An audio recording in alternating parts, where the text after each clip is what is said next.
By 8 in the morning, Emily awakes feeling refreshed. She does not have the weight of a grieving mother on her mind, nor is she overly fretful about her mother and her infant daughter.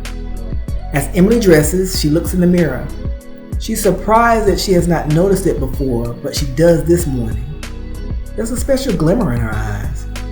Her eyes practically glow from the flecks of light brown and gray present.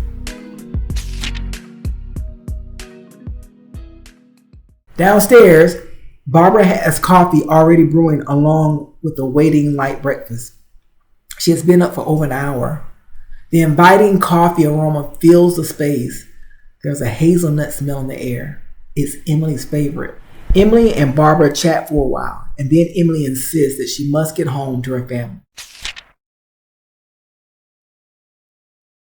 A short time later, Emily is out the door with the cat standing near her mother's car with keys in hand.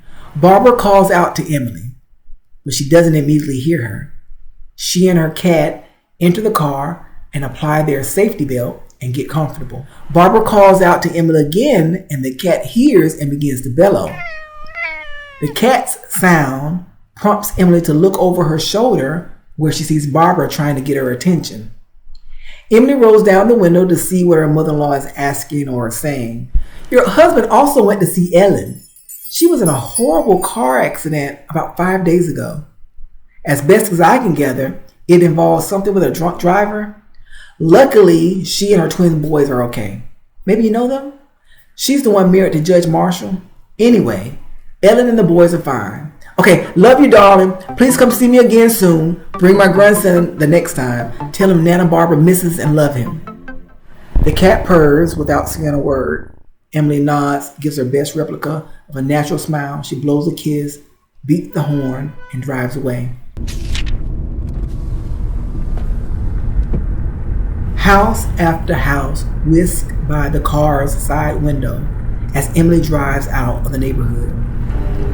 Unable to hide her hurt and confusion, Emily screams like a distressed yard owl. All the dogs, all the indoor dogs and cats press their noses to their individual window panes, and they howl and they meow. Outdoor dogs and cats that are walking along the street are lying in comfortable positions on the ground. They stop what they are doing and they stand from their casual trotting or lazy or resting positions.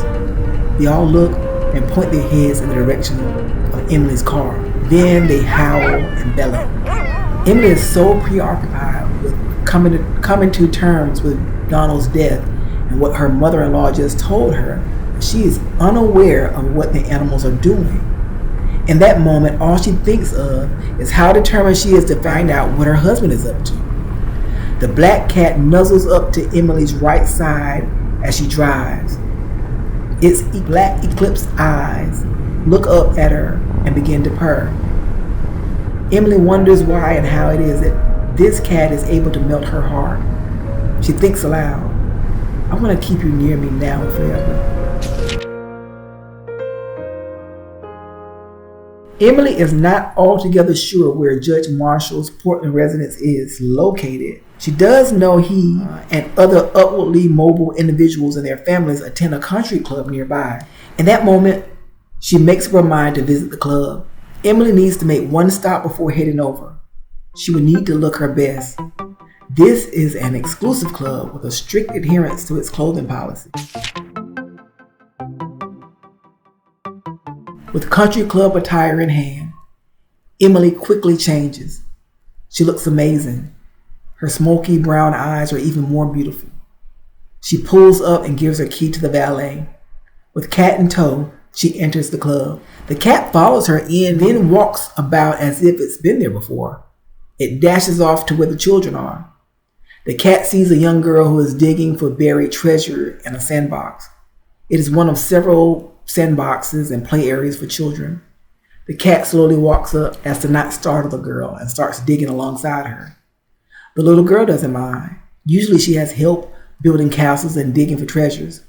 Today her friends are not here to help her. The sun is high today.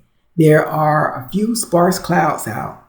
The little girl's pretty yellow bows shine brilliantly in the sun. The cat swings its tail as it and the young girl dig. They only dig a short time when the girl uncovers a necklace with what appears to be her initials. The young girl has searched for buried treasure many times before. She is often lucky and finds things when searching alone and with her friends. Her prized collection includes miniature toys of similar size to Cracker Jack prizes and individually wrapped pieces of candy, like a candy ring, candy bar, and so forth. The club's patronage is largely adult, but they make every effort to accommodate even their youngest patrons. The girl has never found a piece of jewelry, something so special, until today. The cat purrs. The little girl gets up and she rushes inside to show her mother. The cat leaves to find Emily. When it arrives, it finds that two handsome men are chatting with her. The cat purrs at her feet. Emily sees it and she smiles. She bends at her waist to pick the cat up and proceeds to introduce her to her two new male friends. Jack and John, this is... Well, I haven't given you a name yet. Anyway, it's my new best friend. Now, Jack, you were saying that Judge Marshall lives on Haverty Lane? Jack and John are more interested in taking advantage of Emily. She is completely unaware that the two men are con artists and potentially dangerous. Emily does not see it when Jack slips a fast-dissolving pill into her drink while John chats her up. The cat senses the ploy and playfully, but very intentionally, swats Emily's glass, causing it to spill. Jack is immediately upset. As he reaches to save a portion of the wine with the hope of putting it into his own glass and sharing it, the cat extends its paw and takes a swipe at Jack's hand and hisses at him. Jack draws back quickly and curses at the cat. Realizing that something is awry, Emily apologizes for the cat's behavior and says that the cat needs some fresh air.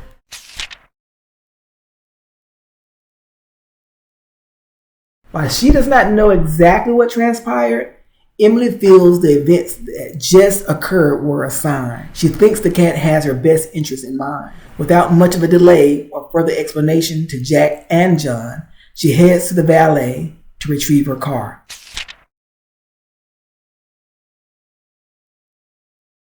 As she waits for her car, the cat jumps down from her arms and takes off. While walking about, the cat finds that the little girl is wearing a necklace. Her mom received a note from the concierge that her daughter won the prize, so she feels comfortable with the little girl having it. It's a beautiful piece. No one knows exactly how much it's worth, although the mom suspects it's far pricier than the concierge note suggests. Emily looks around anxiously for the cat as she prepares to sit behind the steering wheel. She looks ahead and adjusts her mirror, then notices her new travel mate.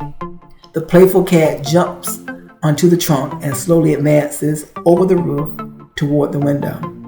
Emily smiles and speaks it. Great idea. It's fresh out and such a beautiful day. I should let the wind run through our hair. She pushes the button to retract the top, and the cat jumps into the passenger seat. Traveling at a comfortable speed, Emily follows the car's GPS to the general vicinity of Judge Marshall's house. As she enters their exclusive neighborhood, Emily fits in perfectly, given her earlier shopping errands ahead of the club. She never looked more beautiful. A couple of joggers, as well as a few young teenagers, see her and wave.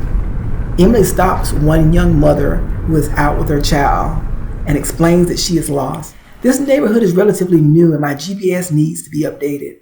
I'm an old friend, a dear friend of Judge Marshall. His wife was in a terrible accident and I want to stop by and check on the two of them. You know, just say hello. The woman is so entranced by her beauty and demeanor. After a slight pause, she quickly responds to Emily. Why, sure. Judge Marshall's place is at the top of the hill on the left.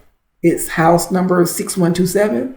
Emily thanks the young mother and blows the baby a kiss, and the baby cools.